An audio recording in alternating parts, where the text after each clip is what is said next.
Welcome to the Bako Motorsports Power Hour. I'm Louis Amestoy, the host of this illustrious show. Now in its probably 100th episode, I would think. Give or take. Mike Griffith has come back and has returned. Nice. You look dark over there. I turned the lights off over there, so it's No readjusting. lights. Oh, Jeff Evans coming down. Join the show, Jeff. Jeff Evans is joining the show. And we have Matt And Tolik. Get close to that microphone. And Tolik. And Tolik. Greek, right? No, it's Slavic. Slavic. Very nice. Very nice. Jeff Evans is also here. He's not in the shot, but last week we had Jeff on, and we tried to get him to imitate Mike Griffith, but we can't get him to do that because we'd have to bleep it out. Mike, scoot over and get that. Or Jeff, what is your name? Scoot over. There you go. There we go. But we got a lot to cover.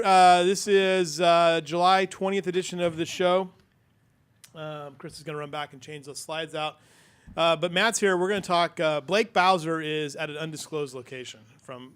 I'll just say somewhere on the ocean. He's somewhere on the ocean. It's July in the middle of Central California, and he's got a break on the ocean. He's got a. There's probably about 300,000 people in our very metropolitan area wishes they were with him. He could be. Let's say this. He could be in downtown Pismo. He could be at Avila. He could be on an island. We don't know. It could be. It could be in Cancun, Could be. Cabo. It's probably not on the East Coast. yeah. Right. No East Coast, West Coast. West You said Coast. ocean, though, right? Ocean. Not like lake, which would mean like Buena Vista or something like that. No, I can guarantee he's not a Buena Vista. He's over at Ming Lake having a barbecue. That's right. He's camping out at. Yeah, absolutely. So Matt's here to talk a little bit about Saturday Night Nitro that's coming up here. Believe it or not, I mean, it's like the summer's flying by. The Saturday Night Nitro is in September, right? When is September that? 17th. September 17th.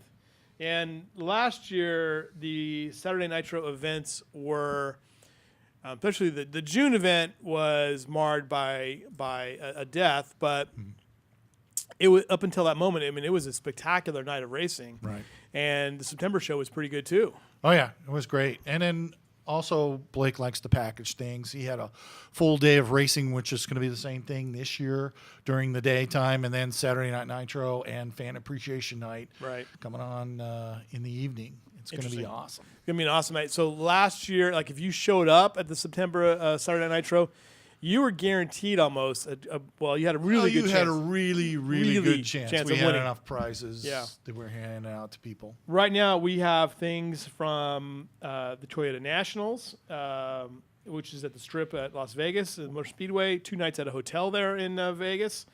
2 nights stay at the Seacrest Hotel in Pismo, which is pretty nice. On the beach. On the beach. Gift certificates for Good Vibrations Motorsports. Gift certificates for Flowmaster. Gift certificates for Edelbrock, family 4-pack from SeaWorld in San Diego, gift cards from Cowboy Bail Bonds, and we have just gift certificates for like crazy for all these great restaurants. Salty's Barbecue, Hodell's, Pyrenees, Original Roadhouse Grill, Frugatti's, you name it, it's there as well. Jeff Evans would not eat at any of those places, though. I think I would beg to differ in a few of those. They sound pretty good. Yeah, Salty says tri-tip, and he could probably go up there and say, what's the special for 2 pound of just barely warm, really rare tri-tip? You can't eat that anymore. The redder, the better, is my saying. I'm sorry. Hey, try their beef ribs. I was greatly surprised. I've had long that time twice ago there. that I've they had that twice there. It is good. And I mean, and then we went back after his show on Diners, Drive-Ins, and Dives. It changed completely, and man, his beef ribs now are awesome. I'll have to check. I have to update it then. I mean, maybe since then. Well, that's what I love about the show. We usually digress in some direction. One time we talked about agricultural. And I will say that to do beef ribs right, it's tough because, first of all, it's hard to find good beef ribs. Just raw good beef ribs because you just don't see them in the grocery stores like you used to. You want nice, meaty. You want good, meaty, non-fatty beef ribs. Nice. That's okay. These were the ones we've been back a couple times for them, and they were great at Salty's. Salty's Barbecue right there on Rosedale Highway, and then on White Lane, right? There's the other one. Yeah, there's another one on White Lane. Okay, real quick, Griffith, let's get through what we got. You can follow us on Facebook, Instagram, Twitter, YouTube. We're not really updating the YouTube channel as much because I have a problem with YouTube. So what we're going to do with these is you'll find them on Bakersfield.com going forward. Over the next few weeks, we'll probably actually go back to having a Bako Motorsports Power Hour page on Bakersfield.com where you can find all this content. But YouTube has not been nice to us lately. The Fast Trip All Area team is coming together. Griffith, you've been on vacation for a few months. What's the latest on the Fast Trip All Area team? I just that's what I was doing over there. I was looking at the past few weeks' results, and I don't think anybody's been added. We've got some other winners. What's interesting, I found in the mini stocks at Bakersfield Speedway, Lonnie Spiller, jumped out, won like 3 races in a row. Right. Well, since then, there's been 6 different winners. Wow. So there's a lot of different winners. There's a lot of 2-time winners that haven't quite make it. So it's going to come up and be added to for sure. So are you thinking that the team might be smaller than it was last year? I think we had about 50 people on the team last year. I'm right? thinking because there's just an awful lot of it looks like it's extremely competitive in a lot of divisions, hobby stocks, American stocks. This is a Bakersfield Speedway. The mini stocks, it looked like Lonnie Spiller was going to run away with everything, and she hasn't seen Victory Circle in months. So it's interesting on the drag racing side. There's only a handful of double winners so far at Famoso through the first 6 Summit Series races. So we got races 7 and 8 coming up later this year, and I expect to add a couple drivers from that. Still have 2 more ANRA events to get through too as Right. well. So the way you get in is 2 wins at the drag strip, 3 wins at an oval track, or if you win one of the major events like March Meet or the Hot Rod Reunion, you're automatically Derek qualified. Thorne's in. Derek Thorne's in, right? Yeah, he won his 3rd Southwest Tour race Saturday night in Madera. Interesting, I was in Nashville visiting my daughter back there around the 6th, 7th, 8th. And I left on the 9th, and they were racing at Nashville Speedway on that Saturday night. And he tweeted out that he was racing that night, and I had just left town. So. Nice. Well, Derek Thorne was our driver of the year last year. Who would you say would be maybe in the running for driver of the year? Oh, I think there's several. You have to look at Buddy Shepard, although he hasn't had a ton of competition out at KCRP. 6-8 cars, but he's won all 6 late model races. There's some other people that you have to look at that are running really strong too. Nice. You're back from vacation. Yeah, temporarily. Oh, you'll be back. So you're back for 3 days. I was thinking about wearing shorts today, so maybe you could suspend me and send me back home. I could do that very easily. If you're wearing denim or shorts, you will be suspended. Now, you're sitting next. You're different. You're a guest. You can do that. Thank Okay. you. What about if you're wearing orange shirts from 1972? Jeff, we're gonna have. It's perfectly legal because it's collared. It's okay. Okay, it's all right. But your Auto Club Famoso Warren Coburn car, no, you can't wear that anymore. No T-shirts. No T-shirts. Yeah, Really? we'll see. Yeah. Even on like Saturdays when there's like nobody around to like tattle on us. Dress code? We have a dress code here now at the Bakersfield, California, and Past practice. Past practice. Past You practice. both are appropriate today. I don't know about that shirt, Jeff, but you were appropriate. Jeff, you what has you've been next to this guy for decades, 4 or Truly 5 decades. decades, About 70s, 80s, 90s, Closing in on 2000s. 36 years. That's Closing 5 in on decades. You guys have been next. Closing to each in other. on 36 years. Yeah. Who would you say that? What do you think is Griffith's favorite thing to cover from motorsports side of things? Motorsports side of things, I always thought I always think he really enjoyed the oval track racing, like Mesa Marin when Mesa Marin was running. I always thought he enjoyed that more than the speedway, and I think because Mike liked the, how do you want to say this? I think he really liked the.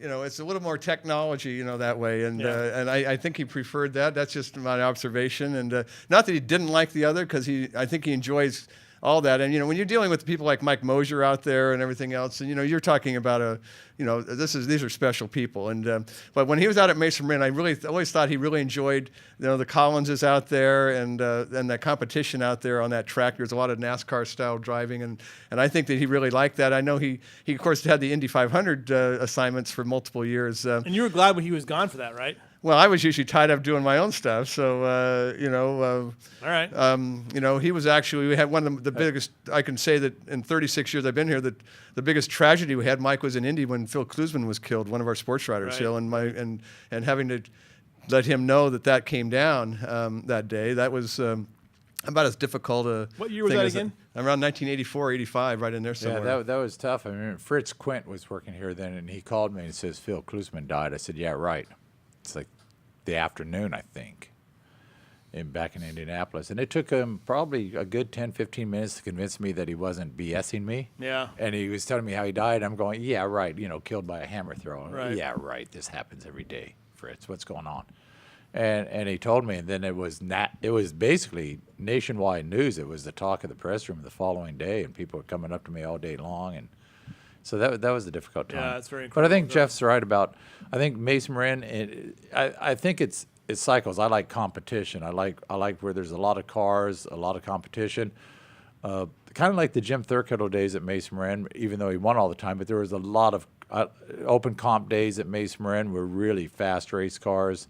And anytime you would have a big field, I like that better than small fields. So whether it's dirt or asphalt or whatever, I like to see big fields. And the March Meet has always been a favorite of mine because that was where I was first exposed to racing. I think I was thinking more along the lines on the week in and week out races rather than a March Meet, which is such a unique, annual thing as opposed to the when you're doing the weekly tracks Right. and you might be going out to Mason Marin or Speedway, 24 times a year or something. If there's good field of cars, good competition, and a close race to win, I'm fine wherever.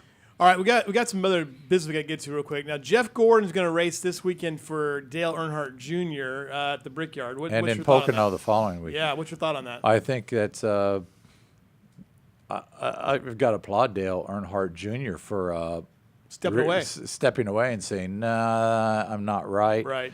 There's a lot of stories out there. Go find them, but this could be a career ender. Right. All right, Chris, skip all this. Kansas won that race in New Hampshire that nobody watched, so skip all that. Hey, here we go. Skip it real quick. Go ahead and skip it, and I'll talk while you're skipping it. Keep going. Nobody watched, and nobody watched on TV. Worst rating since 2000, and nobody was in That's the all wrong. stands. Get out of that. So. Get out of that. Skip all that. Skip. There you go. All right, there you go. What about this one? Look at this. 555 with a 3, 269 miles an hour in a Camaro.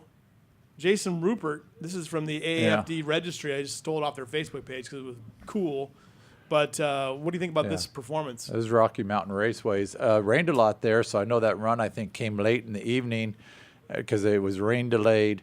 This was a rerun of a race that was rain delayed or postponed due to rain. And they fought the weather, but they got in, so that had to be at night. And the air, that's 4,000 feet high there, which robs oxygen. So it had to be really, really dense air, which makes oxygen, horsepower on these supercharged cars, and what a run. What a run. What a run. The fastest run by 7 miles per hour, I guess, as far as the he'll be here for the Hot Rod Reunion in October 21st, 22nd, and 23rd. How many times we've seen Jason Rupert have a lot of quick runs, at Famosa. You've seen him numerous times, Matt. Incredible to see that performance. So yeah, those guys are stout, no doubt about it. great stuff. All right, we're going to take a break. We're going to kick everyone out of here, and then we're going to bring in the one, the only Steve Hughes next up with the KCRP's update. Right back with more.